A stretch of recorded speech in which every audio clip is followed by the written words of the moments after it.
আজকের এই গল্পটি অনেক চমৎকার একটি মজাদার গল্প। এই গল্পটি শুনলে আপনি রীতিমতো অবাক হয়ে যাবেন। প্রচণ্ড শীতের রাত।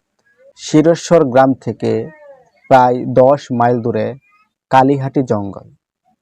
সেই জঙ্গলটির ভিতর দিয়ে বয়ে গেছে কাঁচা একটি রাস্তা, পিচ ঢালাই করা একটা রাস্তা। তো এলাকার মানুষ তারা জানে এই রাস্তা দিয়ে বেশি মানুষ চলাফেরা করে না, কারণ এই রাস্তায় এমন একটি ঘটনা ঘটেছে যেটি বহু বছর আগে, এবং সেই ঘটনাটির কারণেই এই রাস্তা দিয়ে মানুষ বেশি চলাফেরা করে না। তো হঠাৎ যেই রহস্যটা শুরু হয়েছে, যেই ঘটনাটা শুরু হয়েছে, সেটি রাজু নামক একটি যুবকের সাথে হয়েছে। সে শহরে যাবে, গ্রাম থেকে মোটরসাইকেল নিয়ে শহরে যাওয়ার জন্য রওনা দিয়েছে, এবং সেই কালীমাটি জঙ্গলের ভিতর দিয়ে পিচঢালা রাস্তা দিয়ে সে যাওয়ার জন্য প্রস্তুতি নিচ্ছে। তার বন্ধুরা তাকে নিষেধ করলো, কিন্তু সে কোনো কথাই শুনলো না। রাতের আধারে সে রওনা দিল। হঠাৎ সেই জঙ্গলের সেই পিচঢালা রাস্তায় গিয়ে তার বাইকটা থেমে গেল। থেমে যাওয়ার পর হঠাৎ করে এমনিতেই থেমে গেল। সব কিছু ঠিক আছে, বাইকের তেল ঠিক আছে, সব কিছু ঠিক আছে, তারপরে হঠাৎ থেমে গেছে। তো সে বাইক ঠিক করার জন্য বাইক থেকে নামলো।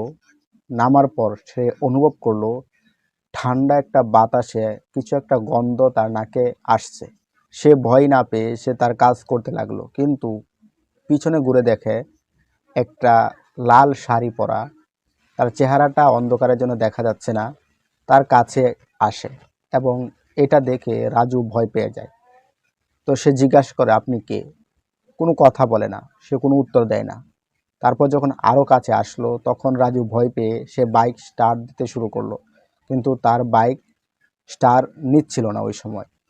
তো সে অনেক ভয় পেয়ে সেখান থেকে পালানোর চেষ্টা করলো, কিন্তু সে কোনোভাবে সেখান থেকে পালাতে পারছে না, তার পা আটকে গেছে সেখানে। সে বাইক চালু দিবে, সেটাও সে পারছে না। তখন ওই মানুষটি বা ওই ভূত সে বলতে লাগলো যে, তুমি এখান থেকে যেতে পারবে না, সময় আছে এখনও, তাড়াতাড়ি বাইক স্টার্ট দাও, এখান থেকে চলে যাও, তা না হলে তোমারও আমার সাথে যেটা হয়েছে সেই একই রকম অবস্থা তোমার এখানে হবে।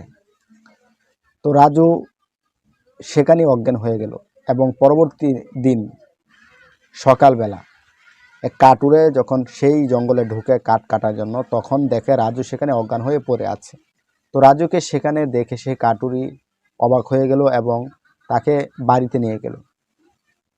যখন রাজুর জ্ঞান ফিরল, তখন রাজু সকলকে বলতে লাগলো তার ঘটনা, তার সাথে যা হয়েছে সেই ঘটনা। আসলে ওইখানে একটা মহিলা, বৃদ্ধ মহিলা, বহু বছর আগে সেখানে অস্বাভাবিকভাবে তার সেখানে মৃত্যু হয়েছিল। এরপর থেকেই লোকেরা জানে যে সেখানে ওই মহিলাটি ভূত হয়ে মানুষদেরকে ভয় দেখায়, এবং এই জন্য ওই রাস্তা দিয়ে রাতের আধারে কেউ চলাচল করে না। কিন্তু রাজু এটা বিশ্বাস করছিল না। কিন্তু যখন তার সাথেই এমন ঘটনা ঘটলো, তখন সে অবাক হলো যে আসলে কি হয়েছিল সেই রাতে তার সাথে। সে নিজেও বুঝতে পারছে না। এখনও সে এটা নিয়ে ভাবে যে আসলে সেই দিন রাতে, সেই ভয়ানক রাতে তার সাথে কি হয়েছিল।